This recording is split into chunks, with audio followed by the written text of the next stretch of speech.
Unit's Dynasty Midseason Blog, Week 9 of 2028, when a dynasty stops being a game. By the time a season reaches Week 9, the margins disappear. There's no more hiding behind early schedules, no more we're still figuring it out. Depth has been tested, injuries have rewritten plans, and the standings begin to reflect truth instead of potential. In the Unit's Dynasty, Week 9 of the 2028 season feels like the moment a sports documentary always circles back to, the chapter where everything that follows suddenly makes sense. The league isn't new, it remembers what came before, and that memory is shaping everything happening now. Toledo stands at the center of it all, undefeated once again. The reigning national champions have turned sustained excellence into expectation, and Sir Spinktum's program has reached a point where even narrow wins reinforce dominance. A 24-22 victory over Wyoming in Week 8 wasn't pretty, but championship teams aren't judged on aesthetics, they're judged on survival. Toledo's defense, the best in the nation at just 188.5 yards allowed per game, continues to suffocate opponents and remind the rest of the league that the path to relevance still runs through Northwest Ohio. But this season hasn't been defined by one power alone. UNLV has quietly matched Toledo stride for stride, sitting undefeated at 8-0 and unbeaten in ACC play.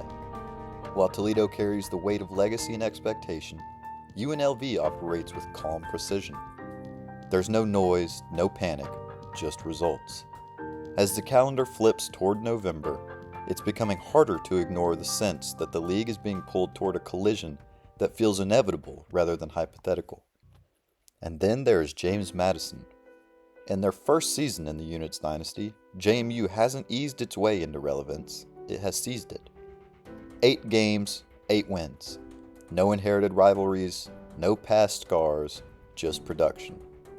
Quayshawn Baconvict has coached with a fearlessness that often defines newcomers who don't yet know what they're supposed to be afraid of. The rest of the league is still deciding how seriously to take James Madison, and history suggests that hesitation can be costly. Texas State exists in a more complicated space. The league's first champions, the founders of the dynasty's competitive standard, now find themselves chasing rather than leading. At 7-2, firmly in the ACC race, they remain a threat, but the tone has shifted. Their Week 7 win at Wyoming was convincing, yet the game produced one of the season's defining moments.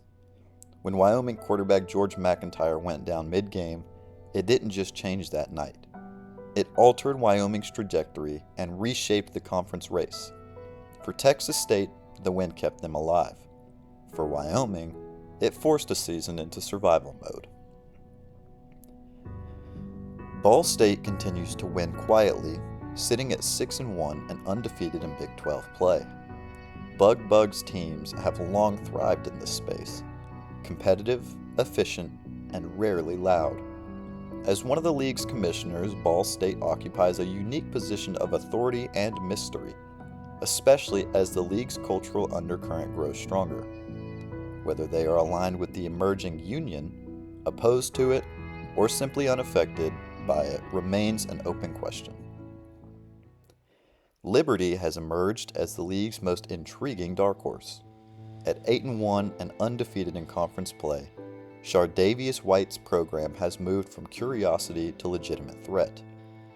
Sophomore quarterback Terrence Swain leads all user teams in passing yards, and Liberty's confidence grows by the week.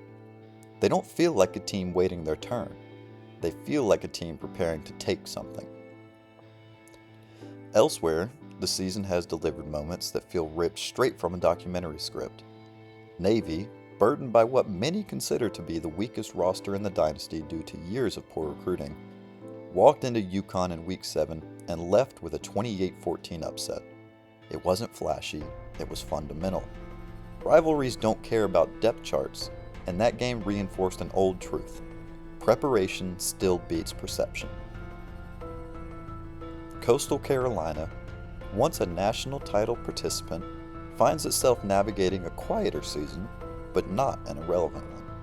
The decline has been gradual rather than sudden, and much of Coastal's relevance has been preserved by senior running back J.P. Powell.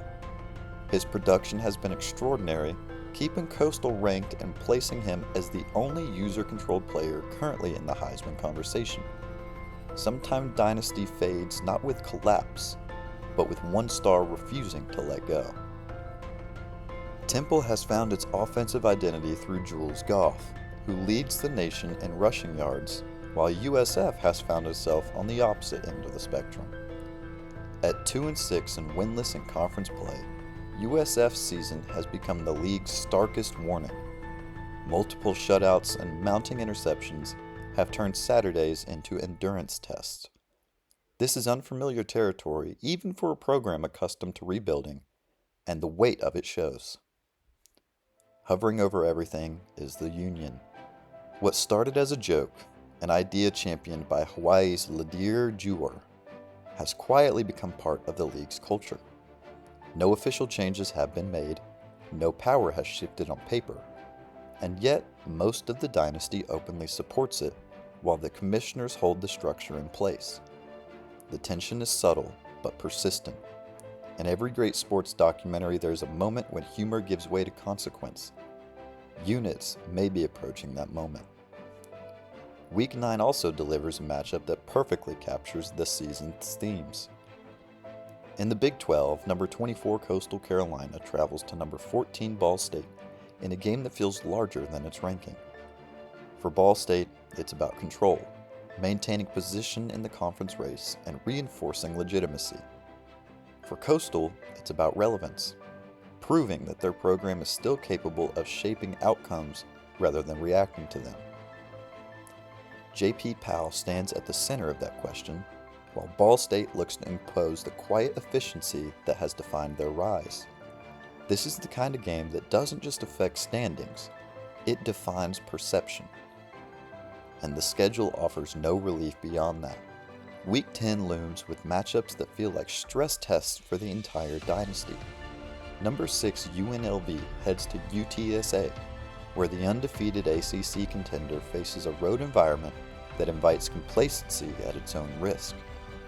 Wyoming travels to Colorado State, still searching for stability after losing its quarterback, while Texas State walks into James Madison for a matchup that blends legacy with momentum. The Founders facing an undefeated newcomer that refuses to blink. UConn travels to Hawaii in a Pac-12 game layered with competitive stakes and cultural undertones, as Hawaii continues to sit at the center of both the conference race and the league's evolving identity. This is the stretch of the season people remember.